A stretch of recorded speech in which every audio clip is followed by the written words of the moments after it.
할렐루야, 반갑습니다. 오늘은 교회력으로는 주연절 마지막 주일입니다. 사순절은 다음 주부터 시작인데요. 사실 우리가 주일을 기점으로 신앙생활을 하니까 그런데요. 사순절이 수요일에 시작됩니다. 제2의 수요일 해서 수요일 날 시작이 되죠. 사순이라는 말은 40을 뜻합니다. 40일, 부활절 전날부터 40일을 세서 그 40일 동안 예수님의 십자가 고난을 묵상하고 부활을 기다리는 것이죠. 이 40이라는 말은 성경에서 매우 중요한 의미를 지닙니다. 다들 기억하시죠? 예수님께서 40일 동안 광야 시험 받으셨고요. 이스라엘 백성들이 40년 동안 광야에서 또 유랑 생활을 하죠. 모세가 시내산에서 율법을 받아 내려오는 것도 40일입니다. 이 모든 이야기들은요, 다윗이 또 통치한 연해가 40년이죠. 정확하게 진짜로 40이었다. 그런 이야기가 아니에요.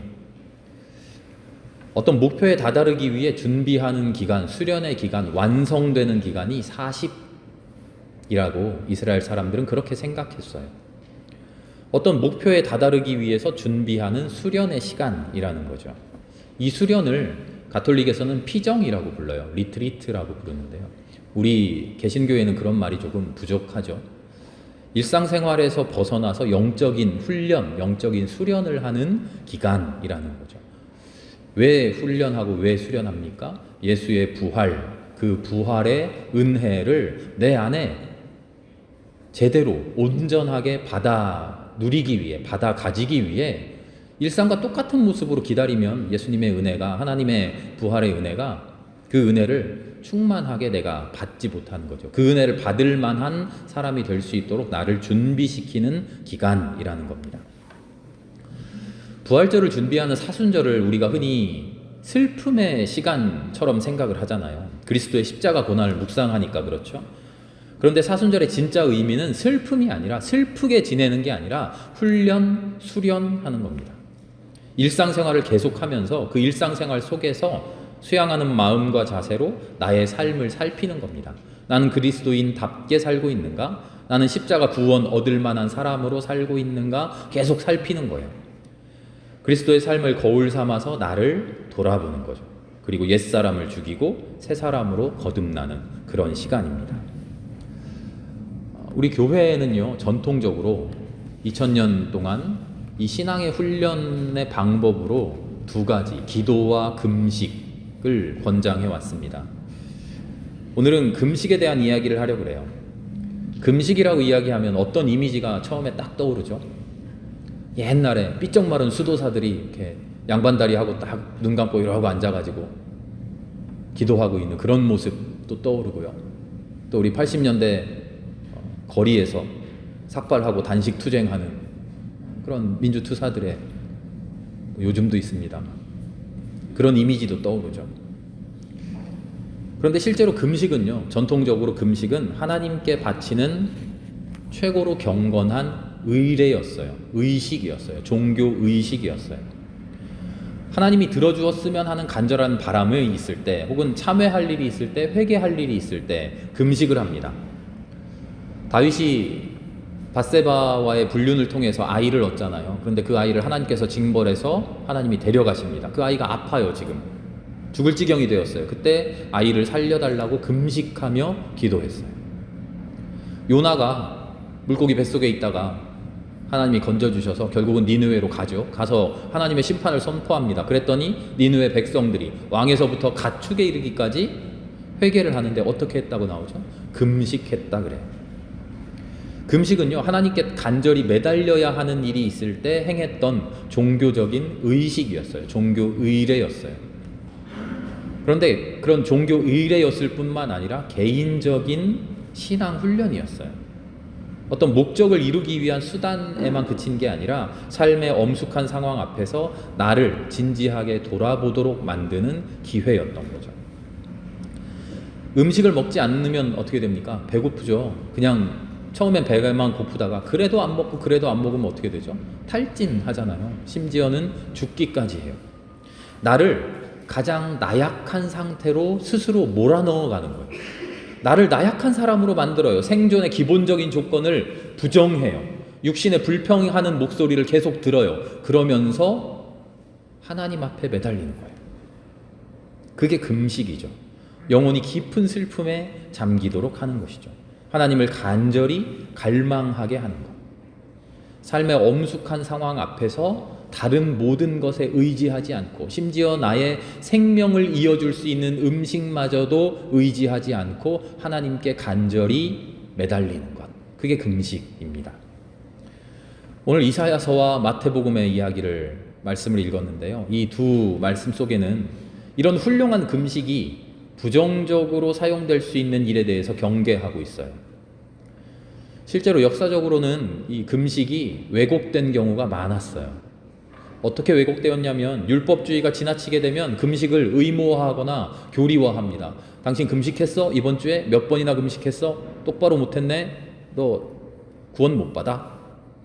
혹은 영적인 것만 최고라고 생각하고 육신의 몸을 천시하는 그런 잘못된 이원론을 가진 사람들은 몸을 학대했어요. 잘못된 것이라고, 올바르지 못한 것이라고, 천한 것이라고. 또 반대로 금식을 어떤 만능 열쇠 혹은 만병통치약처럼 생각하기도 했어요. 금식만 하면, 기도하면 들어주실 거야. 하나님이 기도 안 들어주셔? 그럼 금식하면 돼.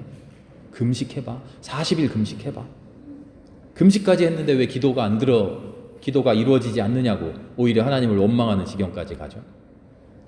마태복음은 바로 이런 가짜 신앙을 폭로하는 겁니다. 유대인들에게 종교적인 의무가 있었어요. 자선, 기도, 금식인데요. 유대인들의 명절 신년 축제라고 있어요. 신년 축제. 신년, 우리하고는 달력이 달라서요. 이 유대인들의 신년 축제는 9월 달에 있대요. 이때가 되면 한 열흘 동안 이 명절이 계속되는데, 특별히 이 기간 동안 구제하고 자선하고 기도하고 금식에 힘썼어요. 참 좋은 전통인 것 같죠. 그런데 그 속을 들여다보니까 이게 참 어이가 없어요. 이 축제의 맨 마지막 날에 대속죄일이라는 날이 있어요. 대속죄일, 커다란 속죄일, 하나님이 모든 죄를 속해주는 그런 날이에요. 이 날에 하나님 앞에 내 자선한 것을 들고 나와야 돼요. 내 기도를, 내 금식한 것을, 내 종교적인 업적을 하나님 앞에 나 이만큼 했어요 라고 나와야 되는데 평소에 했어야 되잖아요. 그런데 안 한 거죠. 속죄일 앞에 놓고 보니까 야, 큰일 났다, 지금 밀린 숙제 해야 된다 하고 이 명절 기간 동안에 열심히 하는 거예요.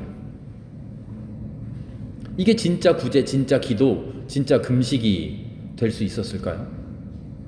구제해라, 기도해라, 금식해라 하는 거는요, 하나님의 구원을 얻을 만한 이만큼의 숙제 가지고 와라, 도장 받아놔라 하는 그런 게 아니잖아요. 평소에 하나님과의 올바른 관계, 평소에 이웃들과의 올바른 관계, 평소에 나 자신의 삶을 돌아보는 그런 삶을 살아봐라 하는 거잖아요. 그런데 그렇게 하지 못했던 거죠. 자선, 구제 어떻게 해야 됩니까? 평소에 이웃을 사랑하는 마음으로, 누군가를, 모두를 사랑하는 마음으로, 하나님의 시선으로 그렇게 바라보는 마음이 있어야 되잖아요. 성전 앞에 보면 연보궤가 있어요. 연보궤, 나팔처럼 생겼대요. 이 성전 뜰에 이 연보궤 13개가 있는데, 이 연보궤는 특별히 목적 헌금이랍니다. 가난한 사람들을 도와주는 목적 헌금. 이 연보궤에 오늘날로 치면 헌금함이죠. 이 헌금함에 들어오는 헌금은 가난한 사람들을 위한 구제에 쓰이는 거예요.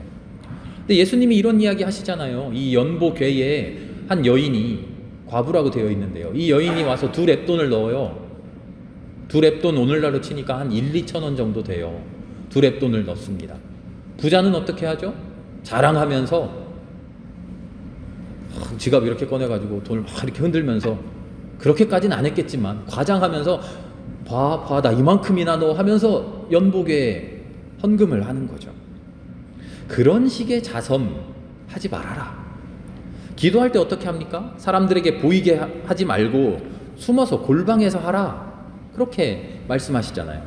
예수님 당시에 일반적으로 성전은 제사 드리는 곳, 회당은 성경 공부하는 곳, 기도는 집에서, 이게 암묵적인 룰이었거든요. 그런데 점점 사람들이 기도를 집에서 하지 않고 회당에 와서 해요. 성전에 와서 해요. 왜? 나 이만큼 기도하는 사람이야? 나 이만큼 기도 잘해? 골방에 숨어서 은밀하게 하나님과 만나야 되는 기도를 어느 틈엔가 다른 사람들에게 나 이만큼 기도하는 사람이야 라고 보여주기 식의 기도로 전락해 버린 것이죠. 습관을 넘어서 인습이 되어버린, 오히려 악습이 되어버린 그런 상황인 거죠. 그런 기도면 하지 말아라. 그런 자선이면 하지 말아라. 금식은 어떻습니까? 그 의미는 다 잊어버리고 형식만 행하고 있는 그런 금식, 그건 위선이라고 말하는 거죠. 다른 사람들에게 나 금식해, 금식해서 이렇게 초췌해, 나 이만큼이나 얼굴이 쑥 들어갔어. 그러지 말아라. 다른 사람이 당신 금식하고 있는지 전혀 알아채지 못하게 얼굴도 말끔하게 하고 세수도 하고 머리도 단정하게 하고 다녀라. 왜? 금식은 하나님 앞에서 하나님하고만 만나는 일이니까. 사람에게 보이기 위한 것이 아니죠. 오직 하나님을 향한 구슬픈 자기 성찰이에요. 회개의 결연한 의지죠. 하나님의 사랑에서, 하나님의 자비에서, 하나님의 의에서 멀어져 있는 나를 바라보며 하나님의 자비로, 하나님의 의로, 하나님의 사랑으로 한 발짝 다가가려고 몸부림치는 그 기도, 그 금식, 그것을, 이 소중하고 은밀한 일을 자기 자랑으로 삼고 있는 종교, 자기 자랑으로 삼고 있는 그런 신앙, 자기 자랑으로 삼고 있는 그런 믿음, 예수님은 이 모든 것을 통렬하게 비판하고 계시는 것이죠. 이사야의 말씀은 그래서 이 금식의 내용과 목적에 대해서 더 깊이 성찰합니다. 58장의 말씀을 읽었는데요. 이사야 58장의 말씀은 이스라엘이 바벨론 포로 70년의 생활을 다 끝내고 이제 그 포로에서 해방되어 고향으로 돌아온 시점이에요. 고향에 돌아와 보니까 폐허해요. 쑥대밭이 되어 있어요. 이제 마음을 다잡고 성실히 새 삶을 위해서 노력해야죠. 그런데 이상해요. 어이없게도 종교 지도자들, 정치 지도자들은 이스라엘이 멸망당하기 이전과 똑같은 삶을 살고 있어요. 왜 그런가 했더니, 왜 멸망당했는지, 왜 심판당했는지 까맣게 잊어버리고 예전과 똑같은 행태를 보이고 있어요. 아, 우리 구원받았어. 70년 동안 포로 생활했는데 우리를 구원해 주셨잖아. 왜? 우리가 잘했으니까. 우리가 그만큼 기도했으니까. 우리가 간절히 매달렸으니까. 우리 인정받은 사람들이야. 왜 구원해 주셨는지, 왜 구원받았는지를 깊이 생각하지 않아요. 잘해서 구원해 줬나요? 70년 동안 다 못해오다가 이제 70년째 되던 해에 내가 지도자일 때에 우리가 열심히 잘해서, 야, 70년을 기다렸는데 하나님이 보시고는 그래, 너희들은 구원받을 만하다, 그렇게 이스라엘 구원해 주신 건가요? 아니에요. 올바르게 살아보라고, 이제라도, 지금도 형편없지만 이제라도 올바르게 살아보라고 하나님의 구원을 보여주신 거잖아요. 구원에 합당한 삶을 살아봐라, 그 기회를 주신 거죠. 오직 사랑으로. 그런데 자기 자신을 전혀 몰라요. 나는 공의를 행하는 줄 알아요. 하나님의 말씀대로 살고 있는 줄 알아요. 그래서 구원받은 줄 알아요. 하나님께 가까이 가기를 즐거워한다고 자부하고 있다 그래요. 그러면서 금식을 내세웠어요. 나 이만큼이나 금식하는 사람이야. 오만한 신앙, 교만한 신앙의 상징이 되어버린 것이 바로 금식입니다. 이사야는 이런 금식을 가차없이 나무라요. 진짜 금식은 처음으로 돌아가서 하나님 앞에 서는 겁니다. 내가 본 모습이 무엇인지, 내가 구원받을 만한 사람인지, 그럼에도 불구하고 하나님 나를 왜 구원해 주셨는지, 그것을 하나님 앞에서 벌거벗은 모습으로 통렬하게 성찰하는 거예요. 하나님, 나 어떻게 살아야 됩니까? 하나님이 원하시는 내 모습 뭡니까? 내가 할 수 있는 일 뭡니까? 하나님이 원하시는 일은 뭡니까? 그렇게 처음부터 하나님을 다시 만나가는 일이죠. 그렇게 기초를 다시 쌓아가는 일이에요. 어수선하게 흩어져 버린 마음의 조각들을 처음부터 하나하나 모아가는 거예요. 그 기초를 일러주는 것이 오늘 이사야의 말씀입니다. 이사야 이렇게 선포합니다. 내가 기뻐하는 금식은 부당한 결박을 풀어주는 것이다. 멍에의 줄을 끌어주는 것이다. 압제받는 사람 놓아주는 것이다. 모든 멍에를 꺾어버리는 것이다. 굶주린 사람에게 너의 먹거리를 나누어 주는 것이다. 떠도는 사람들을 집 안으로 맞아들이는 것이다. 헐벗은 사람에게 옷을 입혀주는 것이다. 내가 원하는 금식은 이거다. 굶주린 사람을 먹여라. 헐벗은 사람을 입혀라. 이게 무슨 금식이에요? 밥을 안 먹어야 금식인데 밥을 먹이는 게 금식이랍니다. 이게 얼마나 기막힌 역설입니까? 차원을 달리하는 금식을 가르치고 있는 거예요. 형식에, 율법에 얽매여 있는, 그래서 본 뜻을 잊어버린 그런 금식이 아니라 경건의 새로운 차원, 사회적인 약자를 돌봐라, 사회 정의를 구현해라, 하나님이 원하시는 일을 해라, 하나님이 원하시는 마음으로 살아라, 하나님이 원하시는 세상을 만들어 보아라. 내가 먹느냐 안 먹느냐가 금식이 아니라 하나님이 사랑하는 사람들을 먹이냐 먹이지 않느냐가 참된 금식이라는 거죠. 예수님의 하나님 나라 운동도 이 같은 맥락을 갖고 있는 것이죠. 그게 진짜 경건이라는 겁니다. 처음으로 돌아가서 다시 쌓아야 하는 우리 신앙의 기초, 그게 뭡니까? 그것은 내가 얼마나 종교적인 의례, 종교적인 의식, 종교적인 형식을 잘 지키며 살아가는 종교적인 사람이냐 하는 게 아니라, 얼마나 경건하게 보이느냐가 아니라, 얼마나 기도 잘하느냐, 얼마나 자선 많이 했느냐, 얼마나 금식을 했느냐가 아니라 그 기초에, 그 근본에 하나님의 마음이 있느냐 하는 것이죠. 종교라는 탈을 뒤집어 쓰고만 있으면 되는 게 아니라, 종교라는 틀 안에서 경건하게만 있으면 되는 게 아니라 그 근본에 하나님이 원하시는 마음이 가득 차 있느냐. 이사야는 이것을 이스라엘 백성에게 선포하고 있는 겁니다. 당신들 마음에 하나님의 마음을 품으십시오. 우리가 구현해야 될 사회 정의 무엇일까요? 우리 시대의 사회적 약자 누구일까요? 무슨 사회 정의, 사회 약자 하니까 뭐 길거리로 나가서 뭐 데모해야 되고 뭐 그런 일 하자는 겁니까? 아니요. 그렇게까지 하지 않아도 우리의 삶 속에서, 우리의 생활 속에서 하나님의 마음으로 사는 것이 정의를 이루는 일이에요. 그런 약자 많고 많아요. 그런데 특별히 이번 사순절에는 기후 정의의 문제를 가지고 고민해 보자는 거죠. 지금이 기후 위기의 시대이기 때문이죠. 좀 전에도 말씀드렸습니다만 기후 변화를 이야기하던 시대가 이제 기후 위기를 이야기하는 시대로 바뀌었어요. 강 건너 불이 아니라 발등의 불로 바뀌었어요. 더 큰 문제는 발등에 불이 떨어졌는데 불이 떨어졌는지 모르고 살아요. 과학자들은 한 목소리로 경고합니다. 지금 당장 행동에 나서도 몇 년 안에, 몇십 년 안에 커다란 위기가 닥쳐올 겁니다. 터키 대지진, 튀르키예 이 시리아 지진이 벌써 4만 명 이상의 사망자가 났고요. 이재민이 수백만 명이라고 하는데요. 그냥 지진이 아니라 이것도 기후 변화와 밀접한 관계를 가지고 있답니다. 기후 변화로 인해서, 지구 온난화로 인해서 북극의 빙하가 녹고, 그래서 그 지형 간의 균형이 무너지고 있다는 거예요.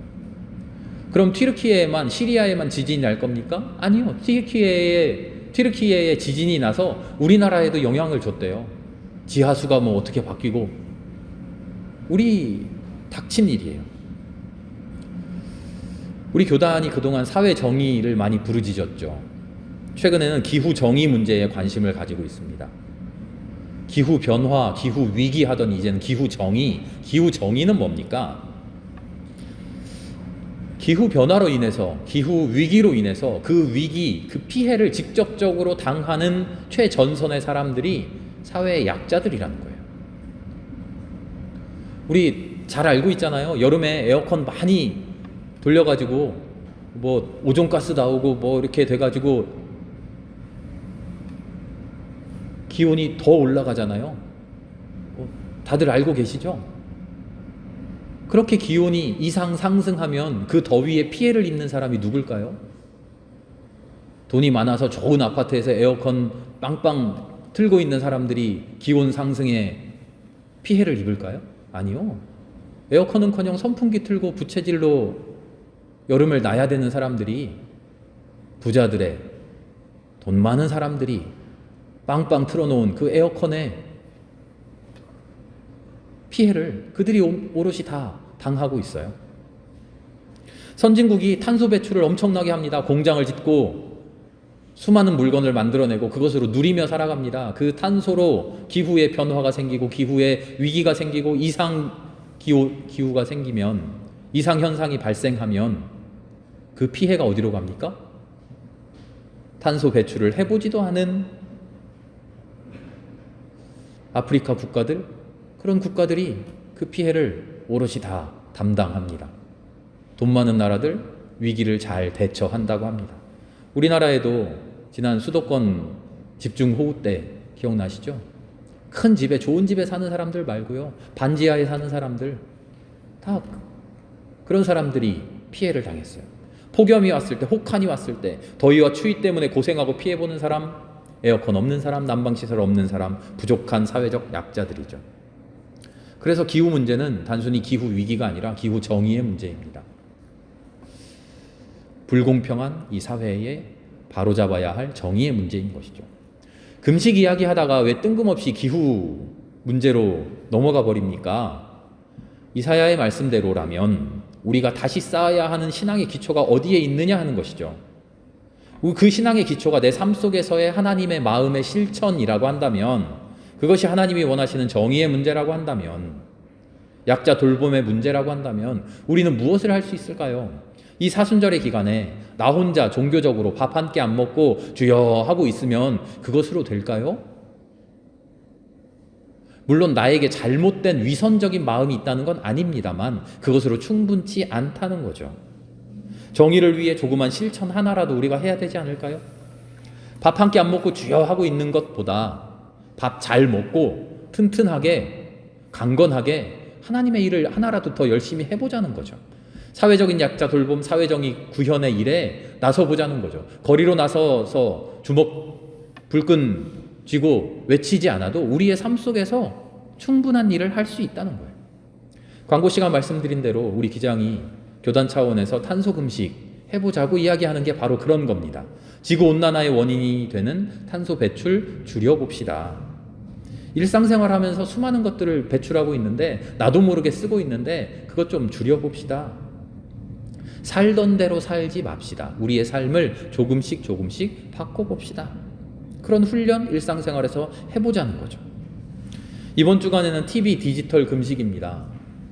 TV 조금 덜 보고 핸드폰 사용 조금 덜 하면 세상이 바뀝니까? 그런다고 바뀌겠어요? 아니요, 바뀐다니까요. 뒤에 게시판 보시면요, 뭐 플라스틱 조금 덜 쓰고 일회용품 조금 덜 쓰고, 그런다고 세상이 바뀌겠어? 아니요, 바뀐다니까요. 그게 모이면 쌓이면 우리의 삶의 습관이 되면, 우리의 삶의 모습이 되면, 우리의 삶의 근본이 그렇게 바뀌게 되면 세상이 바뀐다니까요. 그렇게 바꿔보자는 겁니다. 어려운 일이 아니라는 겁니다. 참으로 쉬운 일이라는 겁니다. 그것이 우리의 이번 신앙의 훈련, 금식 훈련으로 삼아보자는 겁니다. 우리의 신앙의 중요한 것, 우리 삶의 행위, 그 의미와 그 형식의 본질이 무엇이냐를 돌아보는 겁니다. 하루하루 밥 먹으며 살아가는 일, 하루하루 숨 쉬며 살아가는 그 모든 일상의 편의 속에서 내가 누리는 모든 것이 하나님의 정의를 실현하는 일인가 돌아보자는 거죠. 매우 작은 것에서부터 그것을 하나하나 해보는 우리가 될 수 있기를 기도합니다. 하나님의 정의를 실현하고 하나님의 사랑을 실천할 수 있는 그런 우리가 되어봅시다. 곡기를 끊는 마음으로 탄소금식 실천하며 사순절을 보낼 수 있는 그런 우리가 되어보기를 바랍니다. 함께 기도하겠습니다. 하나님 감사합니다. 사순절을 기다립니다. 십자가를 바라봅니다. 십자가로 이루어주신 주님의 구원만 바라보는 게 아니라 내가 져야 할 십자가를 바라볼 수 있는 우리가 되게 하여 주시옵소서.